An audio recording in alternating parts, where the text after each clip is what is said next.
Hello friends, कैसे आप सब अच्छे होंगे। तो देखिए अपना क्वेश्चन फर्स्ट। इसमें फर्स्ट क्वेश्चन में क्या दिया हुआ है।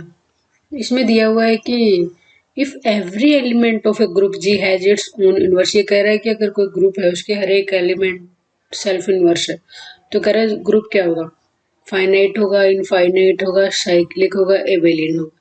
तो देखिए गाइज, अगर मैं बात करूं यहाँ, ये होता है अपना डायरेक्ट रिजल्ट, ठीक है, कि इफ एवरी एलिमेंट, ये डायरेक्ट रिजल्ट है करवा रखा है मैंने।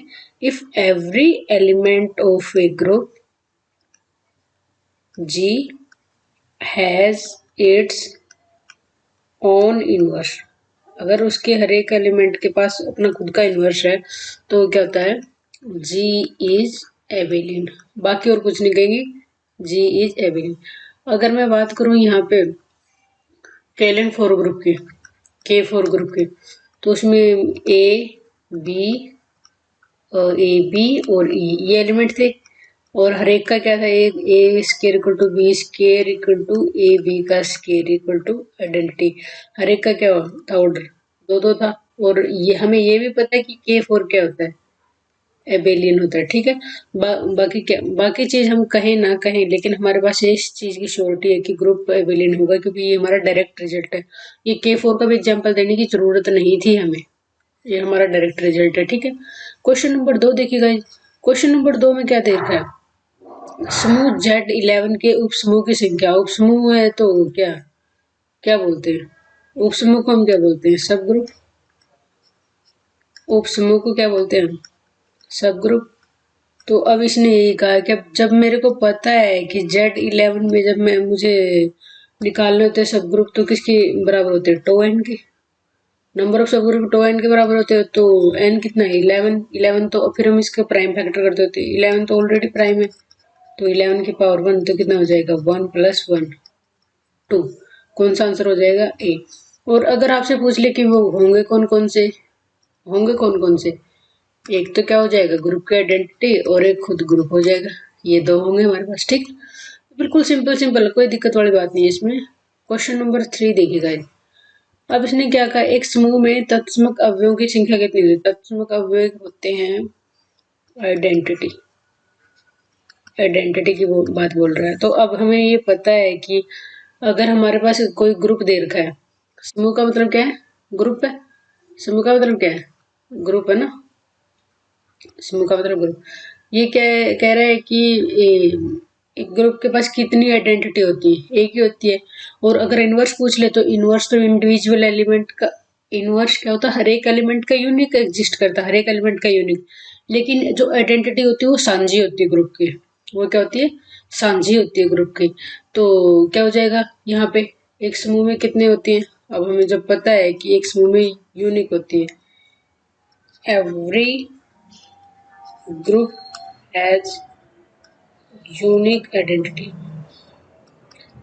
आइडेंटिटी तो होती है कि सारे ग्रुप की साझी होती है वो, तो इसलिए क्या होगी, एक होगी, ठीक है। नेक्स्ट है guys fourth question. Fourth question में क्या देखा इन्होंने, यदि ए और बी किसी समूह के दो अवयव इस प्रकार है कि ए की पावर 4 आइडेंटिटी और बी ए बी की -1 ए स्क्वायर दे रखा है। गाइज अब हमें देखने के कोई रिलेशन बताने इनमें से क्या होगा। तो अब इसने क्या दिया मेरे को, A4 इक्वल टू आइडेंटिटी देखा, ए और बी कोई दो एलिमेंट दे रखे हैं बी जी के ग्रुप के। और दूसरा इन्होंने दिया कि सॉरी, दूसरा इन्होंने क्या दे दिया कि बी ए बी इनवर्स किसके बराबर है, ए स्क्वायर के बराबर है। तो ए की पावर अगर मैं 4 करूँ, ए की पावर अगर मैं 4 करूँ तो आइडेंटिटी बन रहा है। तो इसका अगर मैं स्क्वायर कर दूं दोनों side, B A B inverse, और ये क्या हो जाएगा, B A B inverse A की पावर 4। क्योंकि मैंने दोनों साइड क्या कर दिया इसका, मैंने दोनों साइड गाइस इसका स्केयर कर दिया। स्केयर करने का फायदा क्या हो जाएगा, ए की पावर 4 पे आइडेंटिटी है। अब बस क्या सोल्व करना अब हमें, B A B inverse B A B inverse, तो ये क्या हो जाएगा, आइडेंटिटी हो जाएगा। और इधर आइडेंटिटी है ही, तो फिर क्या हो जाएगा, B A square B inverse equal to identity. तो हमारा क्या हो जाएगा यहाँ पे, ये आइडेंटिटी हो जाएगा B A square B equal to identity, ठीक है। फिर यहाँ से अपना क्या आ जाएगा, यहाँ से हो जाएगा B A square B inverse equal to identity दे रखा, तो यहाँ से क्या हो जाएगा, डायरेक्टिव में A square equal to identity हो जाएगा। और एक फिर ए स्केयर कह रहे कि ए की हमें ये देखा कि ए की पावर 4 पे आइडेंटिटी है, फिर ये हमारा यहाँ से जो रिजल्ट निकल के आया वो ये होगा कि ए स्केयर, क्योंकि अगर ये कंडीशन होल्ड करी ना B A square B inverse equal to identity, ये मेरी तब हो जाएगी अगर मैं इसको आइडेंटिटी पुट कर दूं तो बी इंटू बी इनवर्स क्या आइडेंटिटी, तो ए स्केयर इक्वल टू आइडेंटिटी। तो इसका कहने का मतलब ये कि जो एलिमेंट ए है ना वो क्या उसको आइडेंटिटी ही होना पड़ेगा, तभी ये मेरी कंडीशन होगी। तो यहाँ से तो जब मैं निकल के ये कह रहा है कि पावर 4 पे आइडेंटिटी है दे रखा है इसने। दूसरा हमारा यहाँ से निकल के आ रहा है कि ए स्केयर पे भी आइडेंटिटी आएगा, तभी ये कंडीशन होल्ड हो रही है अपनी। तो फिर क्या हो जाएगा, इसका मतलब एलिमेंट ही आइडेंटिटी है, ठीक है। तो नेक्स्ट देखिएगा, नेक्स्ट क्वेश्चन है 5।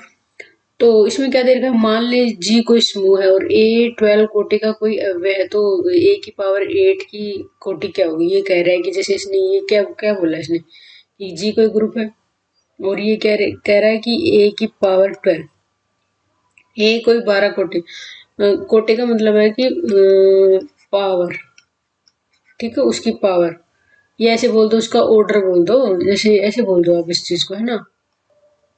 तो कोटि का मतलब जैसे पावर से ज्यादा, क्योंकि हम जब ग्रुप की बात कर रहे हैं तो हम पावर की बजाय हम ऑर्डर लिखना ज्यादा पसंद करेंगे, कि जो ए का जो ऑर्डर है, कोटि का मतलब है ऑर्डर। तो ये कह रहा है कि ए का ऑर्डर कितना है, 12 है, तो इसका मतलब क्या, ये बोल रहा है कि ऑर्डर ऑफ ए इज 12, ठीक है। तो ए की 12 क्या हो जाएगा, आइडेंटिटी होगा। अब मेरे को निकालना है किसका, ए की पावर 8 का। तो अब मेरे को और तो कुछ दे ही नहीं रखा, इसका ही यूज करूंगा। अब मेरे को पता है कि अभी जो 12 है ये 8 का मल्टीपल नहीं है, तो मुझे 8 का भी मल्टीपल बनाने के लिए मिनिमम किससे मल्टीप्लाई कर दूं मैं, क्या मैं 2 से मल्टीप्लाई कर दूं दोनों साइड। तो क्या हो जाएगा यहाँ से, ए की 24 इक्वल टू आइडेंटिटी, आइडेंटिटी का स्केयर करो कुछ भी करो, उससे क्या फर्क पड़ता है। और अगर मैं इसको लिख दूं कि ए की पावर 8 इंटू 3, ये भी तो 8 के 24 24 ही हो रहा है। तो ए की पावर 8 जब मैंने 3 कर दिया तो फिर क्या हो जाएगा, यही हो गया कि जो ए की पावर 8 है उसकी पावर अगर मैं 3 करूँ तो ग्रुप की आइडेंटिटी आ रही है। तो ऑर्डर ऑफ ए की पावर 8 कितना हो गया, 3। कि ए की 8 में ए की पावर 8 है, जो ये एलिमेंट है मेरा, मान लिया मैंने, इसका पावर 3 करूंगी तो आइडेंटिटी आ रही है, तो इसका ऑर्डर कितना हो जाएगा, 3 हो जाएगा। कौन सा आंसर है, आंसर इज ए, ठीक है। नेक्स्ट है क्वेश्चन, नेक्स्ट क्वेश्चन क्या दे रखा है हमें, क्वेश्चन दे रखा है, मान ले एक्स वाई किसी समूह जी, ये ओ कोई ऑपरेशन है कि कोई अव्यय है, एक्स ओ वाई इनवर्स बराबर किसके होगा, ठीक है। एक्स ओ वाई बराबर किसके होगा, तो अब देखिएगा जिसमें जो सिंपल सी बात, बाकी कुछ नहीं दे रखा, जी मेरे को कोई ग्रुप दे रखा है, और अगर मान ले यहाँ पे अगर आपको एबेलियन ग्रुप दिया होता तो हम सोचते, लेकिन अब एबेलियन ग्रुप नहीं दे रखा, तो ये डायरेक्ट ऐसे हो जाएगा, जो इन्वर्स करते हैं ना तो आगे वाला पीछे चला जाता, पीछे वाला आगे आ जाता, तो क्या हो जाएगा, एक्स ओ एक्स इनवर्स ये होगा। लेकिन अगर मेरे पास, क्योंकि यहाँ पे ग्रुप क्या दिया, सिंपल दे रखा, इसने कुछ नहीं कहा, मतलब सिंपली इन द सेंस कि ग्रुप अगर एबेलियन दिया होता तो फिर मेरा क्या हो जाता, इफ एबेलियन, अगर एबेलियन होता। अब तो इसके हिसाब से आंसर होगा, कौन सा होगा देखिए, कौन सा आंसर है, डी इज द आंसर। लेकिन अगर एबेलियन की बात होती मेरे पास, अगर एबेलियन की बात होती तो क्या हो जाएगा, X inverse o Y inverse, फिर ये ठीक होता है, ठीक है। तो लेकिन अब तो हमें हमारे पास सिंपल बोला, तो सिंपल तो क्या हो जाता है, आगे वाला एलिमेंट पीछे चला जाता है, पीछे वाला आगे, ठीक है। तो नेक्स्ट क्वेश्चन, सभी पूर्णांकों का समुच्चय, यही है कि सेट ऑफ होल इंटीजर क्या होगा।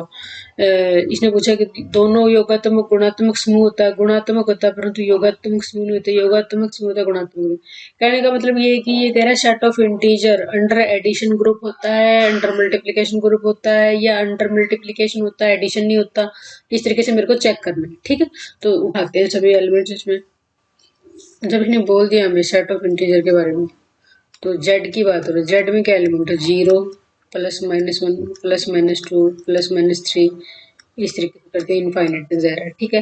तो किसी भी उसको ग्रुप प्रूव करने के लिए, मान लें किसी भी सेट को ग्रुप प्रूव करने के लिए क्या होना चाहिए, सबसे पहले तो जो क्लोजर प्रॉपर्टी होती है, तो क्लोजर प्रॉपर्टी तो मैं अगर मैं कोई भी 2 इंटीजर लूंगी ना, कोई भी 2 इंटीजर उठाए मैंने और उन दोनों अंडर एडिशन चेक कर रही हूँ गाइस मैं एक बार, कोई भी 2 इंटीजर उठाए, यहाँ पे अंडर मल्टीप्लीकेशन कर दी, कोई भी 2 इंटीजर उठाए तो क्या होंगे, वो इंटीजर ही होंगे।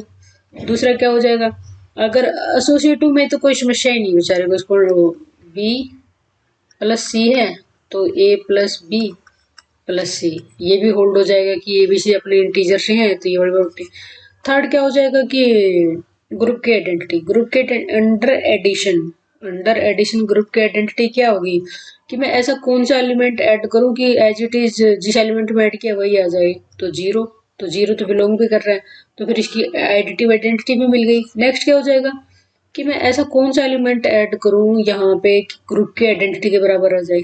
तो ए में तो माइनस है, तो हमें पता सेट ऑफ इंटीजर में तो plus minus one plus minus two सब कुछ आता है, तो ये भी हो जाएगा। तो अंडर एडिशन तो मेरा क्या होगा, अंडर एडिशन तो क्या होगा, जेड अंडर एडिशन क्या होगा, ग्रुप बन गया। अब मेरे को दूसरी बात है कि अंडर मल्टीप्लीकेशन, अंडर मल्टीप्लीकेशन जब मुझे चेक करना है यहाँ पे, तो अंडर मल्टीप्लीकेशन सबसे पहले तो बात वही है कि ए और बी मैंने दो एलिमेंट लिए जेड के, तो अंडर मल्टीप्लीकेशन क्या होगा, बिलोंग कर जाएंगे, कोई दिक्कत नहीं, दो इंटीजर की मल्टीप्लाई इंटीजर ही होगी।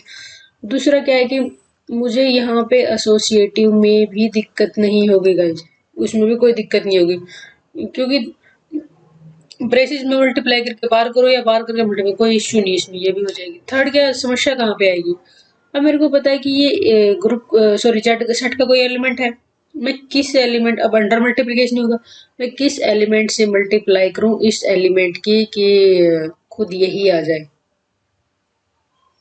तो क्या हो जाएगा, सिर्फ वन, अंडर मल्टीप्लीकेशन आइडेंटिटी भी मिल गई हमें कि वन से मैं जब मल्टीप्लाई करूंगी किसी भी एलिमेंट को तो एज इट इज आ जाएगा। अब समस्या देखते हैं, अभी क्या है कि एक एक करके निकल, अभी जैसे ये शुरू हो जाता है कि आइडेंटिटी आ गई, अब इनवर्स की बात करते हैं कि अगर मैं इसकी किस एलिमेंट से मल्टीप्लाई करूं कि ग्रुप की आइडेंटिटी आ जाए, तो ए इनवर्स होना चाहिए। तो अब जब मेरे को पता है कि मान लिया मैंने टू ले लिया इंटीजर, बहुत ही फेमस सा है, हम बार बार ये ले रहे, टू ले लिया, तो टू का इनवर्स क्या होगा, किससे मल्टीप्लाई करूंगी, वन बाई टू से, ताकि वन आ जाए, लेकिन वन बाई टू तो अपने इंटीजर से बिलोंग ही नहीं कर रहा ना, तो अंडर मल्टीप्लीकेशन ग्रुप नहीं हुआ। क्यों, क्योंकि अंडर मल्टीप्लीकेशन इसका इनवर्स एग्जिस्ट नहीं किया। तो कौन सा ऑप्शन हो जाएगा गाइस करेक्ट, योगात्मक तो है लेकिन गुणात्मक नहीं है, सी हो गया ऑप्शन, ठीक। योगात्मक का मतलब एडिशन, लिख देती हूँ, योगात्मक का मतलब होता है एडिशन और गुणात्मक का मतलब होता है मल्टीप्लिकेशन, ठीक है, वही बड़ी चीजें, ठीक है गाइस। तो नेक्स्ट देखिए, नेक्स्ट क्वेश्चन क्या दे रखा है, एक क्वेश्चन है, इसमें क्या दे रखा है, an operation star is defined on the set of real number A star B equal to one plus A B, then operation, ये कह रहा है कॉम्यूटेटिव है नॉट एसोसिएटिव, एसोसिएटिव है not commutative, neither commutative nor associative. अब इसकी सारी समस्याएं हल कर देते हैं, क्या कैसे करेंगे हम हल, हमें ये पता है कि सबसे पहले तो ये लिख लो ए स्टार बी अगर मैं करूं तो ए प्लस ए बी होगा, ठीक है। तो अब सबसे पहले मैं क्या ले लूं, कॉम्यूटेटिव उठा लेती हूँ। जब मैंने कॉम्यूटेटिव उठाया तो ये क्या हो जाएगा, A star B equal to B star A होना चाहिए। तो ए स्टार बी क्या है, वन प्लस ए बी, मतलब ए स्टार बी क्या है, तो सबसे पहले वन ही आएगा, फिर दूसरी में पहला एलिमेंट आएगा, फिर तीसरी टर्म में दोनों की मल्टीप्लिकेशन। तो अब इसमें देखते हैं वन प्लस, तो देखिए वन प्लस कैसे बोला था कि पहले पहला एलिमेंट फिर दोनों की मल्टीप्लाई, चलो इसमें तो इश्यू नहीं, लेकिन ये सेकंड वाली नहीं मैच हो रही, तो नॉट कॉम्यूटेटिव, नॉट कॉम्यूटेटिव, एक तो ये समस्या खत्म हो गई यहाँ से। तो जब कॉम्यूटेटिव नहीं है तो एसोसिएटिव का तो आधा पार्ट हो गया ना, ये कैसे, अब मेरे को ये पता है कि ए स्टार बी और स्टार सी, क्योंकि इसमें तो तीन लेंगे हम। अब ये है जो चीज, अब नेक्स्ट क्या हो जाएगा गाइस, देखिए अब मैं जो बता रही हूँ अब ध्यान से देखना है, तो फिर क्या हो जाएगा A star B star c, ठीक है। तो अब मेरे को जब ये पता है कि मेरा क्या है कि जो हाफ वर्ड मेरा जब कॉम्यूटेटिव ही होल्ड नहीं हुआ, दो दो एलिमेंट के बीच की बात ही हल नहीं हुई, तो तीन की तो मेरी कैसे हो जाएगी, तो फिर क्या हो जाएगा, ये भी हमारा नहीं होगा।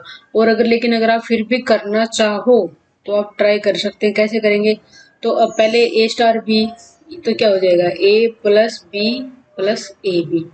अब इसमें क्या करेंगे, सी के साथ ऑपरेट करेंगे, तो सी के साथ जब ऑपरेट करेंगे तो क्या हो जाएगा यहाँ पे वन, देख लेते हैं इसको करके, तो इसमें ये होता है पहले वाला तो 1 ही रहता है, फिर दूसरी टर्म क्या होती है, जो फर्स्ट वाला है वो आ जाता है, और फिर तीसरे में क्या होती है, दोनों टर्म की मल्टीप्लाई, ठीक है, 1 प्लस ए बी इंटू सी, ठीक है। तो ये मैंने सोल्व कर दिया आपका, और जब आप ये करोगे सोल्व कि पहले बी और सी का सोल्व करोगे फिर ए से करोगे, तो ये हमारा इक्वल नहीं आएगा गाइस, ठीक है।